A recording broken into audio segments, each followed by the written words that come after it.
Hey, what's going on, everybody? David Noe with Speakeasy HR, presented by Payroll Partners. We are back at it for a brand new episode, episode 53, and we are winding down the year. It's almost the holiday season. Cannot wait. And you're in for a treat today for those catching this episode. I have an awesome guest with me to talk a little bit more about culture beyond what we talked about last week when I was at a live event in Cincinnati talking culture. So this is something that continues to bubble up. And so today I have Jessica Noon, founder of Daybreak Ideas. Jessica, welcome. How are you today? Thanks so much. I'm doing great. It's such a nice day outside. Yeah, so we are winding the year down, getting ready for the holidays, and companies are kind of preparing for next year and kind of, really seeing what they want to do for 2026. Technology is changing and the workforce is changing.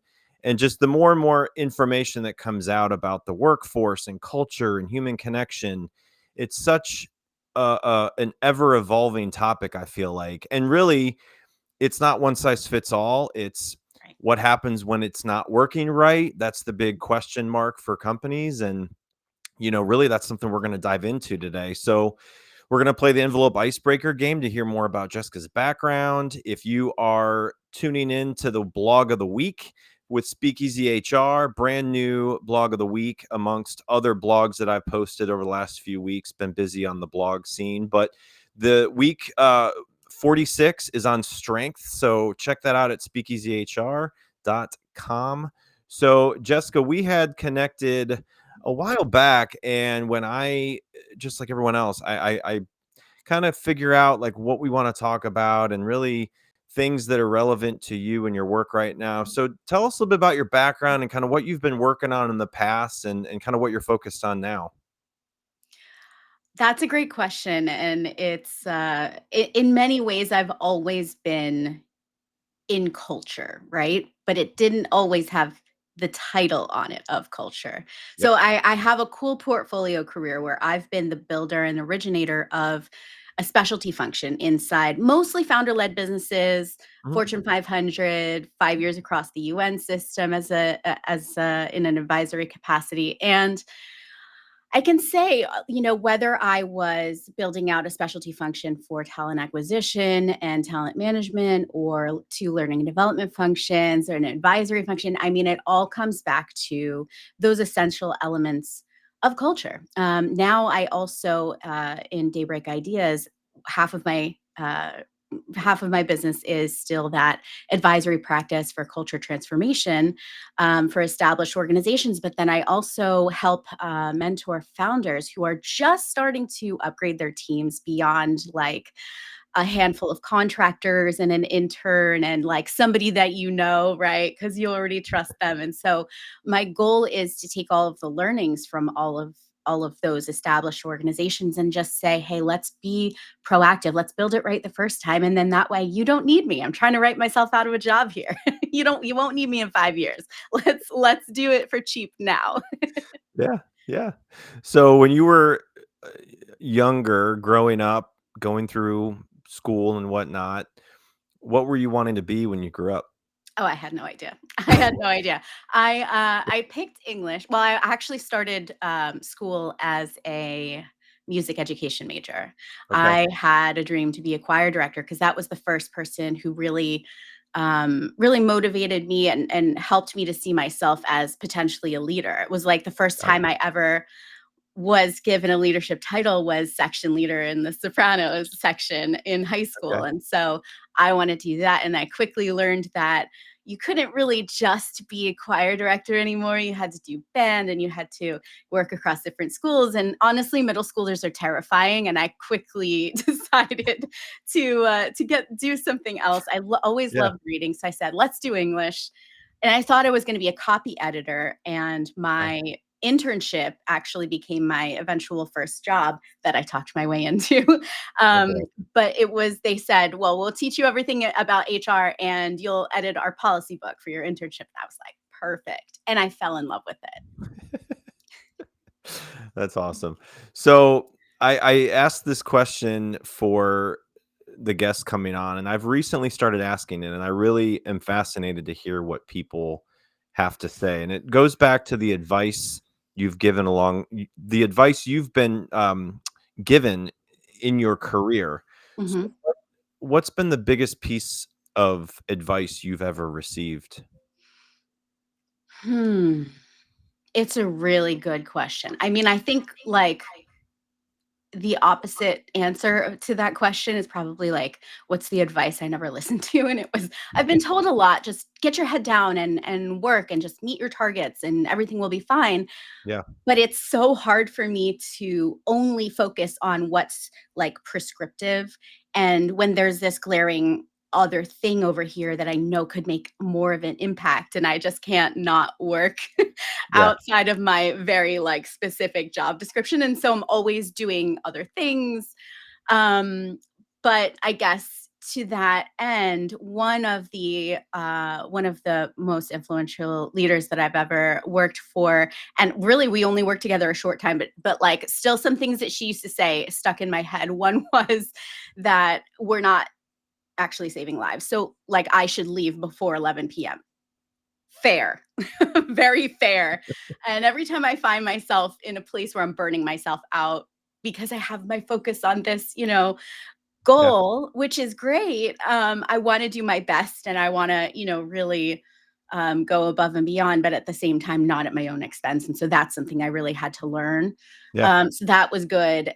It can be important to work towards something that you feel that you believe in and feel really matters. And also, if I'm literally not doing like heart surgery, I don't really need to be there at 11 p.m. So I also need to self care and sleep. Yep. And then the other one was, regarding leadership. I think, as a young kid, I definitely would feel sometimes intimidated with people who were, a few levels above me. And, I learned we're all humans, right? And so that's allowed me to really lean into the knowledge and the expertise that I do have. And even if someone has more experience in a different area, it doesn't mean that they're not still humans. And that allows me to help people work together at all different levels. Yeah. So that's been really influential and helpful as well. Yeah. We are now living in a world where there's 5 generations working together, Yeah. and it's just very fascinating when you look at what we've had to deal with over the last 5 years, and now AI and technology. And again, culture is an ever living, breathing piece of an organization, and managers play a big role in that. Leadership plays a big role in that. Your new hires play a big role in that. So we'll dive into that a little bit more as we get into the episode. So Speakeasy HR is part of the Work Defined network. So if you have not checked that out, go to workdefined.com. All kinds of great podcasts out there, including Speakeasy HR, to fill your cup with podcasts and other great content out there if you have not checked them out. So, okay, Jessica, are you ready to play the envelope icebreaker Let's game? do it. This is something that I started when I first got into this Speakeasy HR podcast idea. And I thought, what would be fun to learn about the guests beyond just like, tell me a little bit about yourself, what do you want to be when you grow up? It's 15 envelopes. So you get to pick a number 1 through 15. So I'll give you a few seconds to think of a number as I transition slides here. So think of a number and I'll see you in just a few seconds.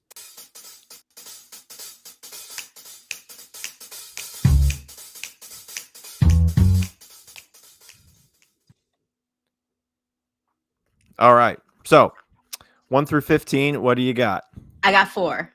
4. All right. I like it. Number 4 it is. And it says, what's something recent that made you laugh out loud? Oh, that's hard because I'm constantly laughing out loud. Oh my gosh, how do I pick?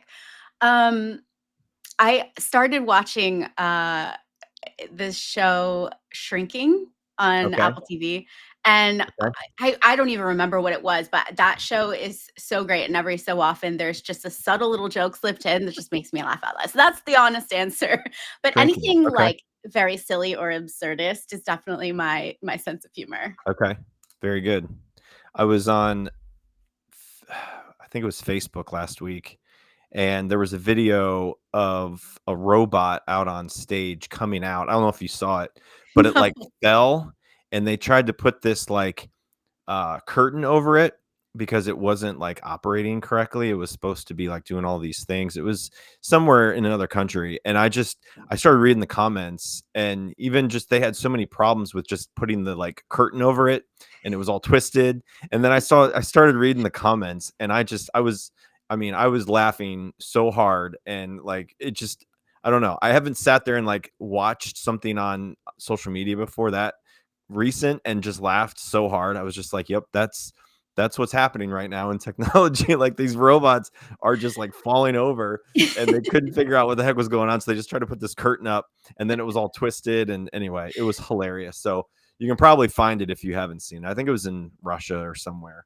Anyway, Sometimes the um, comment section can be really depressing, and oh but my then god. some comment sections, it's like these people should all be in comedy Oh my writing. gosh. I even read the comments, the comments, I read them out loud to myself, and then I start laughing. It's pretty funny. Anyway, all right, you wanna do one Let's more do it. number? Okay, 8. 8. Ooh, these are good numbers. I haven't had people pick out 8 and 4 recently. Normally, it's just 7, 13. Okay. What's your "I wasn't expecting to love this" moment in your career? Ooh, I mean, kind of the whole thing. HR never really occurred to me Yeah, beforehand, before I started doing it. Really yeah, didn't know what I wanted to do until I was doing it. yeah, And I also didn't realize in the beginning of my career how connected it actually was to my major. Because if you think about it, what is being an English major? It's, you have a piece of paper, you're reading between the lines, you're intuiting things about the character, you're, yep, analyzing the yep, whole situation and how it affects the people. And if you think about it, that's the exact same thing as HR, except bonus when you're in TA, you actually get to meet the character. yeah, So right? so I definitely it connected with me in a way that I was not expecting. Yeah, And I think it allowed me to become a person that I didn't know I could be, right? yep, I considered myself very shy as a young kid. And then I realized, well, maybe that was situational. Maybe I was a little nervous around new people, but actually, once I leaned into and learned that I had an expertise in this area and I had good instincts in this area, it allowed me to experiment and actually kind of like fail, low stakes fail. yeah, And that was hugely transformative to me, yeah. which is another thing I never expected as like an overachiever. Straight A 4.0, person, the idea of experimenting and failing was not, it was never like I never had a space for that to be okay, Yep. right? So that was also another thing, that this like realization. That's why I went back to grad school after 6 years of being in the workforce and Yeah. got my MBA, because I thought, I picked a major that I could do. Yeah. What would happen if I picked a major that I wanted to learn? I mean, hello, that's obvious to most people, but for me, I was a scholarship kid. I was just like, whatever gets me an A, gets me through this, gets me the Right. paper, right? But then when I went and got my MBA, it was because I really wanted to build a skill and be better at something than what I already was, which is a normal reason to go to school. So initially went for fun, and Yep. then again, it was another thing that I fell in love Yep. A lot of people don't grow up wanting to be in HR. You just kind of fall with. into it. I'm one of those people, and I've been almost doing it now 20 years, and it's again, it's one of those pieces of an organization that is very important. It ties together every department. It's just that web of a department, and plays a lot into the role of culture and building culture. So we're going to dive into that. I'm with Jessica Noon, founder of Daybreak Ideas. We are live on LinkedIn and YouTube. So if you are watching live, thanks for making part of your Monday with us. Would love to hear from you. Any questions along the way, just throw them in the chat. But just a few comments, messages from our sponsor, Payroll Partners, and then we will be back to it in about a minute. And we're going to dive into this top shelf topic. 1 second. Finding a new employee takes time and money. For one position on a single job board, you could easily spend a minimum of $5 to $10 a day advertising a job post. It's worth noting that the average time it takes to hire a new employee is 36 days. However, it can take longer than that. You could find yourself paying hundreds of dollars a month for a single job board. And if you're using multiple job boards for multiple positions, this could add up to thousands of dollars a month. There is a much simpler and more affordable way of finding the right candidate. At Payroll Partners, we offer an applicant tracking system to help manage your hiring process. Our ATS is customizable, allowing you to decide which days you want to run the job and when to close it so you don't break the bank. And this feature lets you e-blast your network, posting jobs on multiple boards at once, all managed in one location. Payroll Partners, elevating your payroll and HR experience. So if you are shopping around payroll, HR technology, just not getting what you think you deserve for service, customization, and really just feeling like you're with a partner that cares about you and your business, look us up, payrollpartners.net. Check in with me on LinkedIn. Would love to hear what's going on in your world, in your organization, and see if we can help. So, Jessica, I love talking culture. I'm so glad you brought this topic because I feel like I learn every time I talk to somebody about culture and their insights and knowledge into their world and what they have learned about culture. So, we're talking about designing culture that works and really what to do when it doesn't. And I feel like, culture that works. What does that actually mean in practice, beyond the buzzwords to you? I love that you started here because I think to anyone who isn't directly in this work, and I think most HR people are going to understand and align with what I'm saying, culture isn't like a happy hour, right? It's not a pool table. It's not real. That's part of it, right? The environmental conditions. But if you stop there, right, and you stop at events and you stop at like training or whatever, you're missing the deeper point. Culture is nothing more than the set of actions and decisions that are supported and rewarded in the organization. We're talking behavioral patterns at scale. Now, humans obviously come into the business and each person is going to be different and have different needs. And so we're not talking about, a culty thing where everyone has to speak the same way Right. and use the same word, but we are talking about questions like when someone gets promoted, is it because they forced money to happen at the expense of their team? Yeah. Is it because they took credit for other people's work? Do you even know how to know that, right? Like, do you have any visibility into the mechanism behind success in your organization? What makes it happen? What makes it fail? Are there people who are just louder than everyone else that we just instinctively, I mean, we're human, right? We Right. listen to the loudest voice in the room. And are we doing anything to reach everyone else, right? Are we getting the best data as leaders? Most people don't think about that, right? They think I know my business and I know what makes it work, but there's always two levels, right? If there's what you see and what's actually happening. So when we talk about actions and decisions that make the organization work, like that define success and sustainable success, not just next quarter success. Yeah. What does that look like? What aligns everyone in the company? We talk a lot about purpose, and many times obviously part of the point of being in business is to make money and survive, and of course that's not enough of a purpose. What are we really working towards? Whose lives are we trying to improve? Even internally, right?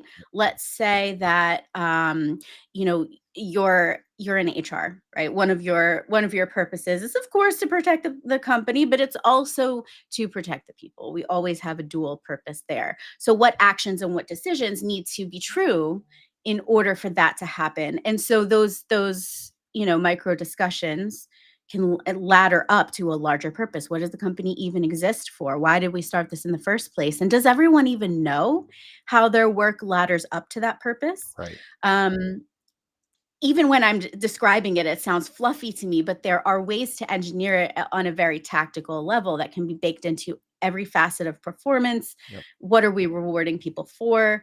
What are we letting go? Because that's even more than just like putting in consequences or accountabilities. It's like, what are we ignoring Yep. in our business? So things like that. These are the things that I examine when I'm with a client. Absolutely. So, what are some very first signs a workplace culture really is starting to slip, right? Even before leadership notices anything's wrong. hmm Yeah, one of the biggest tells that is hard to see, because again, it's not the loud signs that you have to pay attention to, it's the Yep. quiet ones. It's people are going silent. Hmm. People are, not curious about the things that are going wrong. They have just kind of said, I'm checking out. Yeah. A lot of times this happens if people feel they're raising their voices and just not, the feedback is going nowhere, right? This is a really common thing. So one of the first things I would look at actually are, what's the exit data, Hmm. and what does your feedback look like, right? Have you, and it's not just about surveys, but even within the manager employee relationship, what are the patterns? What are the things that are coming up? Hmm. Not just what are all of the individual issues, but which ones are repeated, which ones are patterns? Where are people saying, hey, I think this could be better? When you don't do anything about, when people say, hey, I think this could be better, that's an expression of hope, not criticism. And I think a lot of leaders, that's hard, because when it's your business, especially a founder-led business, when it's your business, it feels personal to hear something like that. But in fact, it's a sign that people are saying, hey, I care enough to raise this, Yep. and let's investigate it more. It doesn't Right. mean that you have to go with every suggestion off the shelf. It just means, hey, these are signals that I need to investigate more. And let's put a working group together. Let's ask more people, right? Like involve more people in these kinds of questions. If you don't have anything in place for any of this, which don't worry, like if you don't, it's very Yeah. common not to.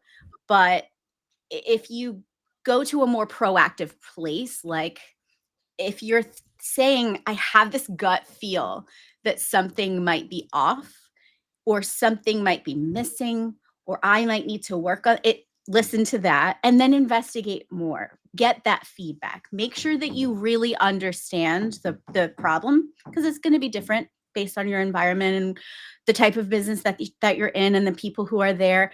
But with that proactive mindset, it allows you to get past this idea that culture is something that you only work on when there's something wrong. Right.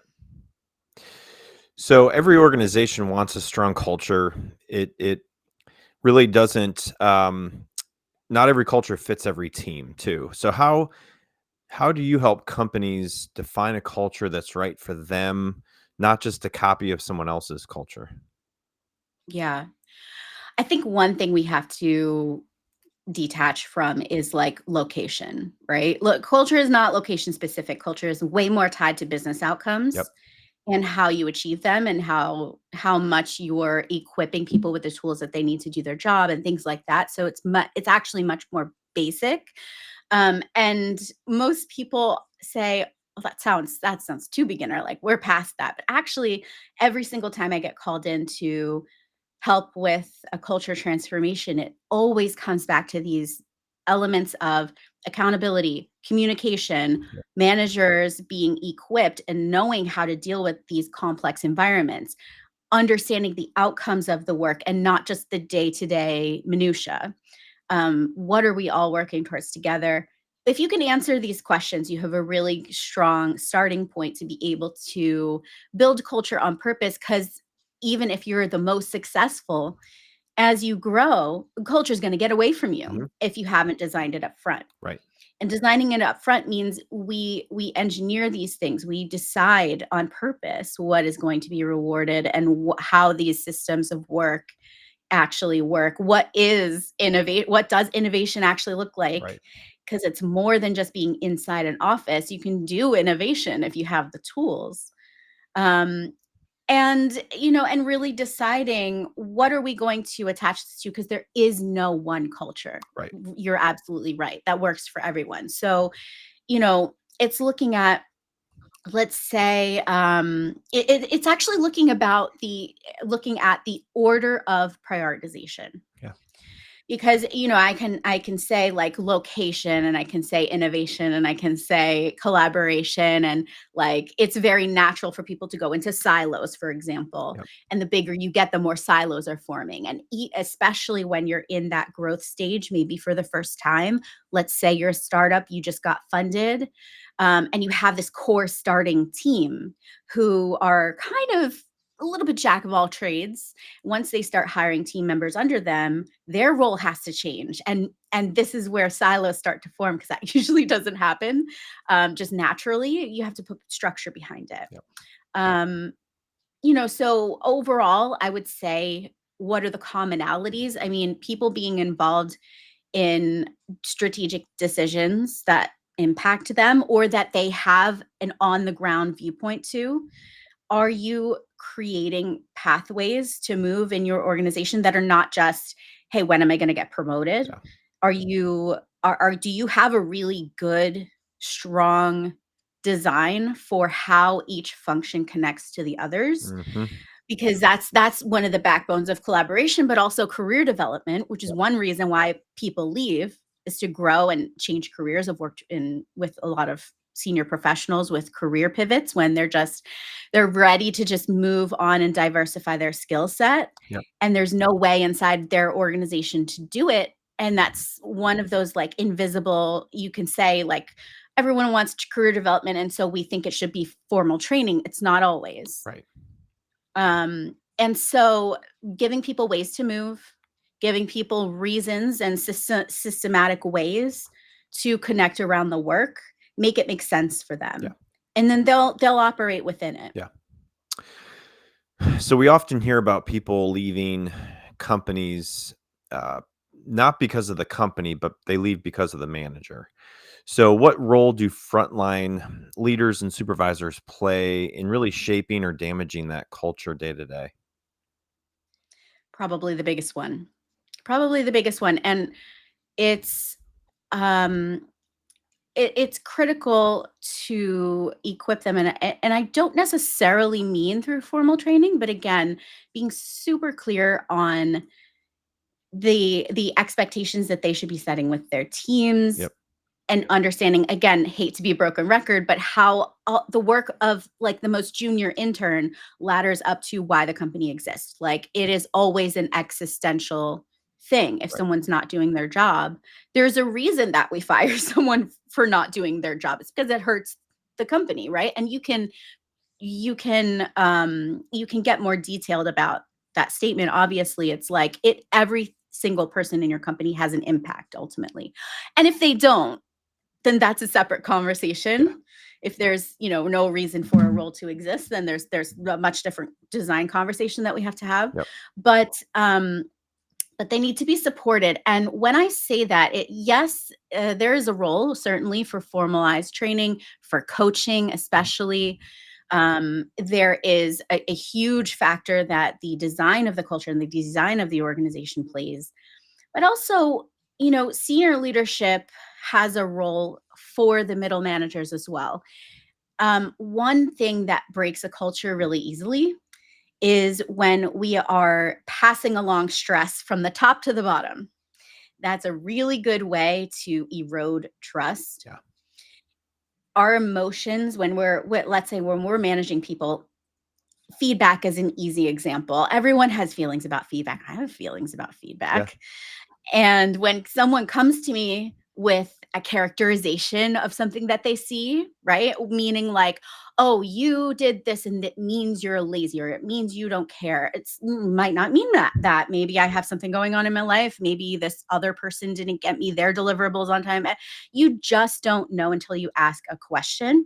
And too often, the people at the top are under so much pressure, and they think, well, I don't have time to explain this.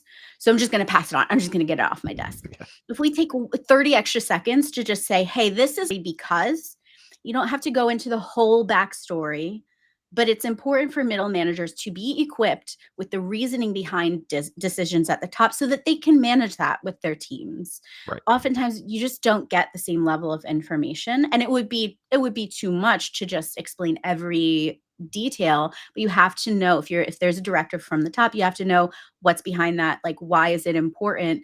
And if you don't, then that's a separate conversation, right? I don't know about you, but I don't know very many people that are hopeful about the world of work. And I'd like to change that. My name's Marcus Mossberger, and I started the Hope at Work podcast, where you'll find two things. Number one, really interesting guests. And number two, innovative ideas about the future of work. Check it out. Yeah. So they need to be supported with people just being more objective, less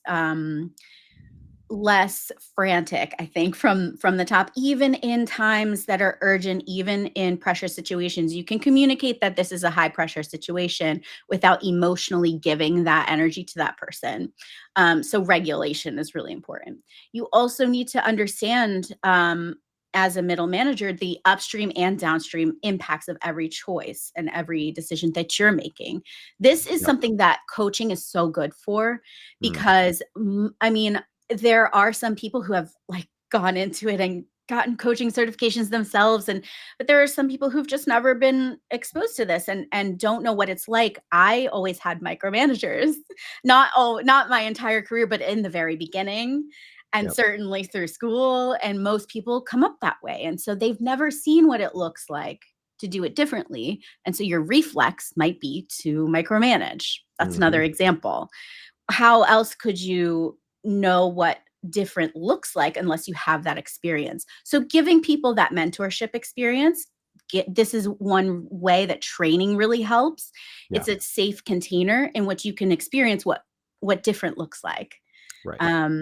Yeah.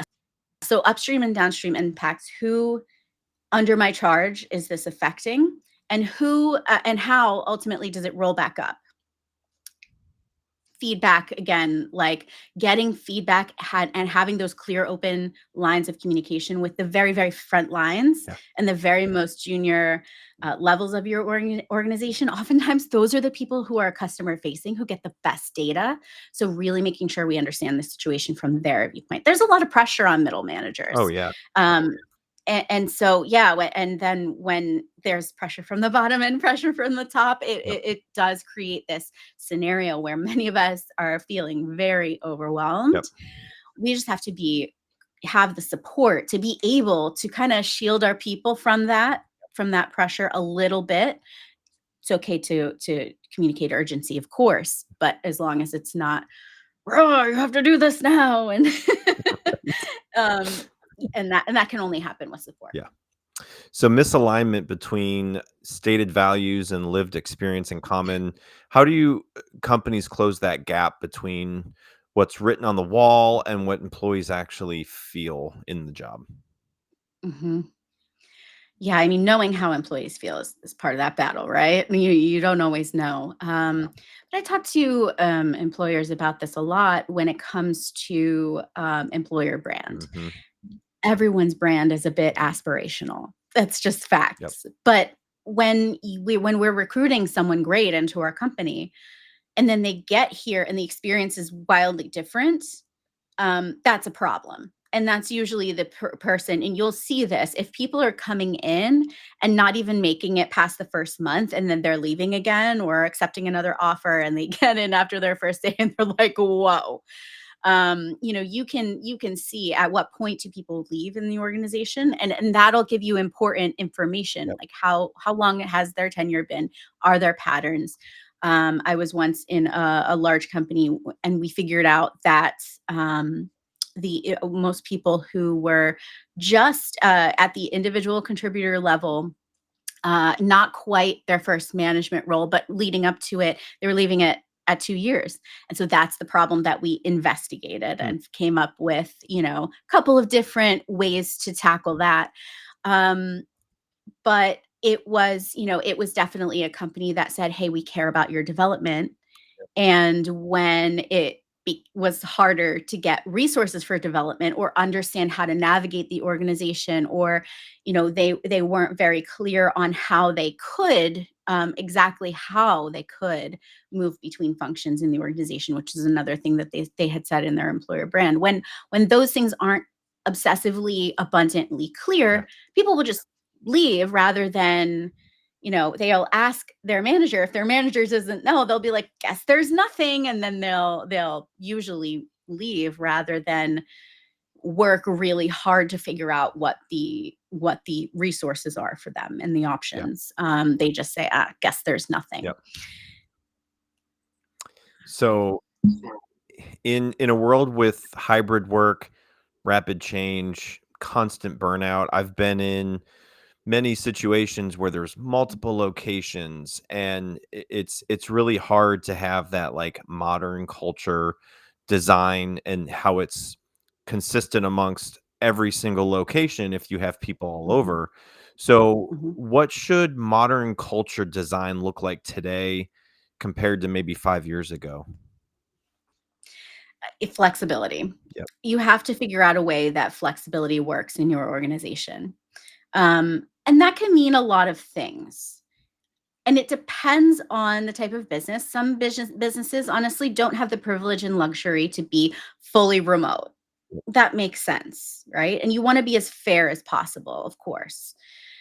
At the same time, flexibility could look like, well, maybe this person, because they came in as, let's say, on the manufacturing side of a product-based business, doesn't mean they can never get to, like, if accounting is your dream, like, let's figure out a way to get there. So flexibility in helping people navigate the organization is one.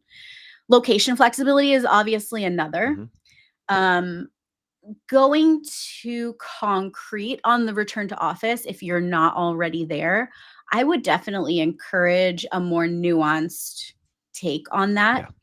There are many reasons why companies push for return to office. Some of it is just simply investment in the community and in the office itself.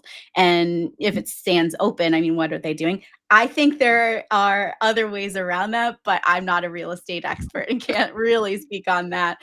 But flexibility with your people, allowing them to be humans. I mean, I think that's the biggest thing. This whole 996, would you know what this, where people, especially in the AI sector, are saying, well, in order to be competitive, we have to do, I think it's 9 a.m. to 9 p.m., 6 days a week. That's just not realistic. People's human brains don't work that way. And if indeed, like, you're using an AI powered workforce, then why is it not making you more efficient to where you could go down to 4 days and maybe that would be more competitive? I think it needs to be looked at with a very skeptical lens, whether things like that are very controlled and very uncompromising are really the best course of action. One thing that we learned, and there were obviously, COVID was not a great time for the world. And one thing that it proved is that it is possible to still have success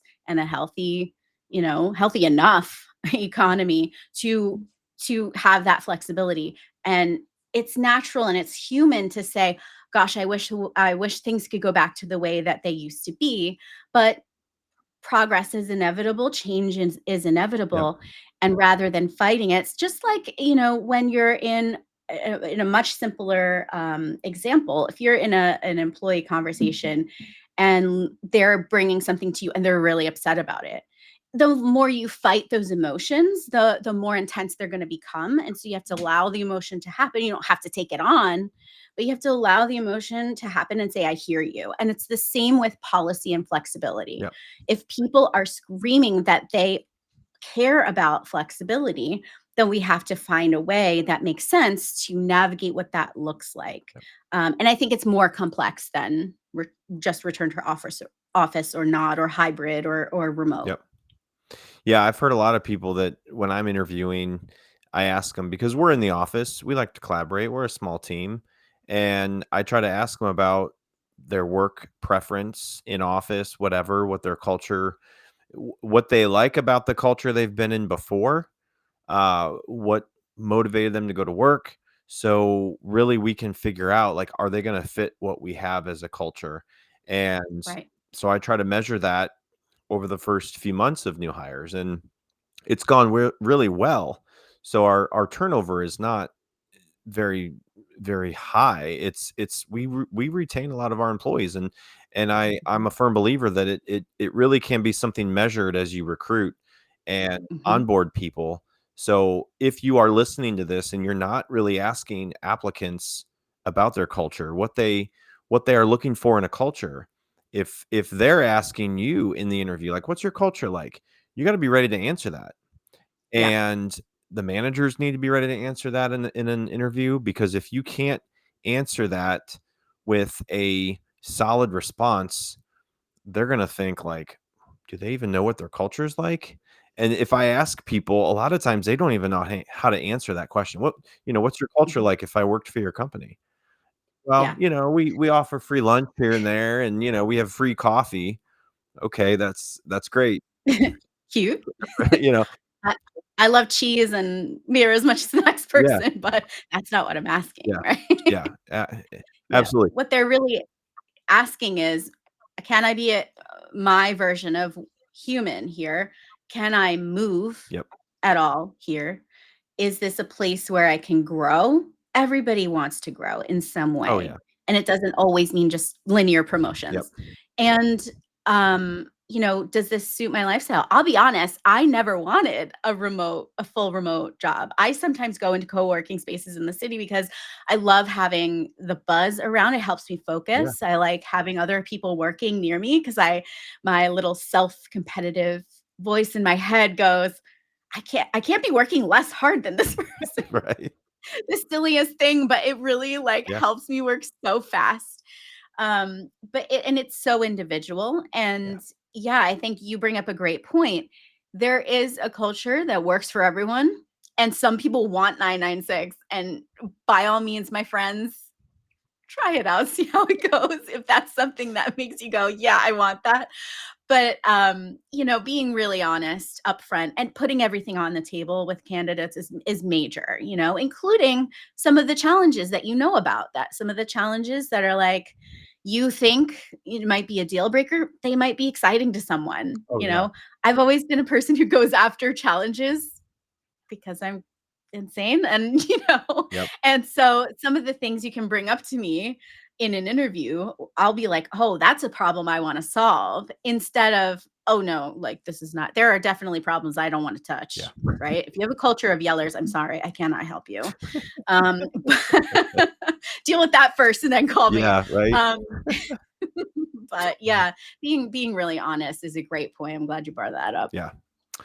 So if a company could uh, only fix one thing tomorrow to improve culture immediately, what should it be and why? Mm. I think being willing to challenge yourself on what you think is the right thing to do, right? You have to remain open to other viewpoints changing your Yep. opinion and other information and other data. Yep. When I say data, it could be verbal data, it could be anecdotal, it could be, patterns that you yourself see as a senior leader. You probably are in a position where you're able to quickly spot Mhm. patterns. That's why I'm in consulting because that's one of my skill sets, right? So you can hear 5 stories and be like, this one thing is the thing that people keep saying. Whatever data you're getting, make sure you're getting it from all levels, all Yep. functions. If you're not, that's the first thing to do to make sure you're breaking that barrier.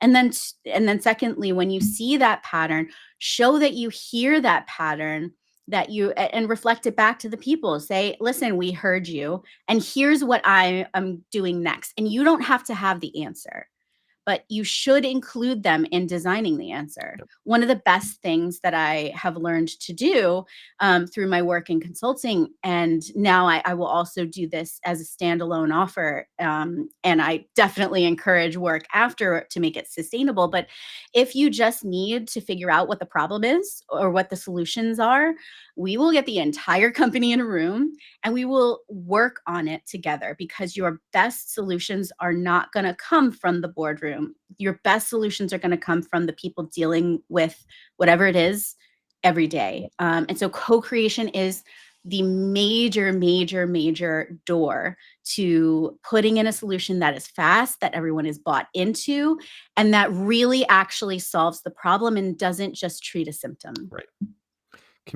Communicating change, communicating doesn't matter the size of the company. I've worked Mhm. in small, large organizations, and it seems like if communication's better, people are aware of what's going on. They don't feel like they're left in the dark.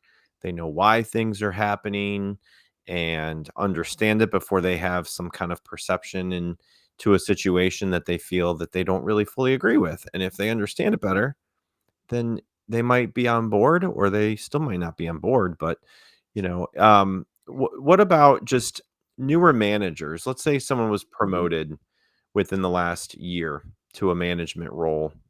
Mhm. Anything that they should try to do as a leader of a department, of other coworkers that maybe they worked alongside and were promoted, right? Promotion from within. And now you're managing your peers, right? So Mm. what advice would you give somebody in that kind of situation to focus on for the next 6 to 12 months? Yeah. I mean, again, don't feel like you have to have all of the answers to that. Right. It's a tricky thing moving from peers to now you're a manager. Yeah. And there are plenty, don't discount the relationship, the relational aspect to that, right? One of the things that I always recommend and that these workshops can be really good for actually is when you are either a newly promoted leader or a leader who has inherited a team that you don't know that well, Yeah. have a reset. Have a reset moment with all of these cultural aspects. Again, how people move. Should we have a no meeting day? Like, what is the climate of the level of burnout, because everybody has it these Oh, days, yeah. right? What is the what's the climate and the energy level among the team members? Do they have shared preferences for, like, let's say no meetings before 10? Easy enough. Everybody puts a calendar block at, Yep. at 9 a.m. Little things like that really do add up and bring the team together and give them the experience of, here's how we make a decision as a team. It's not doesn't have to be a consensus Right. decision, but it just has to be something in the middle that everyone can live with. Yep. When you put yourself forward as that type of leader, immediately it is a reset of trust, because keep in mind too, who if you're inheriting someone from another manager, they may have had a very different Yep. experience. One of the most common reasons that leaders bring me in is when there is this like historical, almost like, I don't want to use the word trauma and to make light of that word, but sometimes it is light trauma, Yeah. little t trauma, when you have a manager who um, you know, was a command and control or a yeller, right? And then you come in with a manager who is very much about that collaboration and very much, trying to do a reset. Oftentimes times they bring in a coach like me, or a consultant like me to do one of these resets, to have a third party come in and say, okay, here is how it can be. Here's the experience of what different looks like. Otherwise, that trust issue will also be inherited. Yep. So, having that reset moment where you're designing these things with your team, it presents you with a new avenue for communication. It encourages people to speak up who might not have otherwise spoken up. Yep. It gives you a chance to air the problems, because just pretending like the problem isn't there is not gonna solve the problem. Again, it magnifies it, and so talking openly in a like an unemotional way before something becomes an emergency Yep. is a huge, huge thing as well. So, Yep. again, that reset moment could be a meeting, could be at one-to-ones, and then you bring it back and say, "Here were the patterns across all my one-to-ones. Here's what I'm noticing. What do you think about it? Yep. And how can we solve it? What are your ideas?" It really sets an important tone. And that's across industries, that this happens everywhere. And this is always a good first step. Yep. Trust, respect, connection, Mhm. being there for your team and trying to develop them to grow in their role in the organization will really help Yeah, retain your people. So, um, definitely. well, I did want to pull this up. This is your QR code for your free strategy call. So, Yes. tell everybody about what they could get with this. Absolutely. So in our free strategy session, literally just bring me the challenge, you know, talk about it in an unstructured way and let's brainstorm together to see. I mean, maybe there's an opportunity to support you, but maybe not. Maybe you just need that one decision made. I'm happy to be that person to work through it with you and say, okay, here's what I'm hearing, here's how I might approach it. And then by all means you can hang out and like try it on your own, come back to me when you're ready, or just DIY it. That's also okay. So anyone who is feeling like, my team performance isn't quite where it needs to be, and I'm not 100% sure. I've tried a bunch of things, not really sure what this is. Yeah. How do I fix it? Or like we were talking about, a leader who has just taken on a new team, great moment to have one of these strategy calls. Or if you're saying like you're looking at your exit data or your feedback and you're seeing some symptoms and you want to make sense of like, what do we, is my gut right? Like, let's do a Right. gut check and say, here's the problem, here are the symptoms, what's the problem? Or here, I know this is a problem, and what are my options? All of these things are things that we can work on in the strategy call. Yeah. Jessica, this has been great. I really appreciate your insights and coming on to Speakeasy HR today. This was awesome. I always learn from the guests. So hopefully, folks listening can take into consideration what Jessica has if you might need her services now or in the next 6 to 12 months as you navigate your culture. So it's been a pleasure to have you on, Jessica. I really hope you have a great holiday season and let's keep in touch. And if I can do anything to help you, let me know. But appreciate your time today. And hopefully we'll talk to you real soon. Absolutely, David. Thanks for having me on. It was a real pleasure. Thank you very much. Talk to you soon. See ya. Talk soon. Bye.